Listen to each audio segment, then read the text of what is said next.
এবার 2 ঘন্টার সময় বেঁধে দিয়েছেন প্রাক্তন বিচারপতি তথা সাংসদ অভিজিৎ গঙ্গোপাধ্যায়। শুক্রবার বিকেলে এসএসসি ভবনের সামনে আন্দোলনকারীদের মঞ্চে উপস্থিত হয়ে চাকরিহারাদের উদ্দেশ্যে বলেছেন, বুধবার চেয়ারম্যানের সঙ্গে দেখা করে দ্রুত যোগ্য অযোগ্যদের তালিকা তৈরির কথা বলেছিলেন।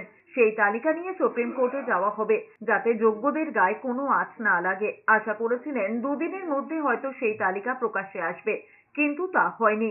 এবার রাজ্য সরকারকে 2 ঘন্টা সময় বেঁধে অভিজিৎ গঙ্গোপাধ্যায় কার্যত হুঁশিয়ারি দিয়ে বলেছেন, এই সময়ের মধ্যে এসএসসিকে নির্দেশিকা না পাঠালে বোঝা যাবে চাকরি ফেরানোর সদিচ্ছা তাদের নেই। অন্যথায় বৃহত্তর আন্দোলনের হুঁশিয়ারি দিয়েছেন। এদিকে এসএসসি দপ্তরের সামনে অবস্থান থেকে অভিজিৎ গঙ্গোপাধ্যায়কে গো ব্যাক স্লোগান দেন একাংশ। যদিও এর পেছনে বাম অতিবাম রয়েছে বলে দাবি করেছেন অভিজিৎ গঙ্গোপাধ্যায়। এখন আমাদের দাবি যে সেকশন 18 অনুযায়ী মমতা বন্দ্যোপাধ্যায় এখনই 2 ঘন্টার মধ্যে 2 ঘন্টা সময় আমি তাকে দিলাম, 2 ঘন্টার মধ্যে এই ডিরেকশন স্কুল সার্ভিস কমিশনকে দিন, যাতে স্কুল সার্ভিস কমিশন বাধ্য হয় তাদের কাছে যে হোল স্ক্যান কপি আছে ওএমআর শিটের সেটা পাবলিশ করে।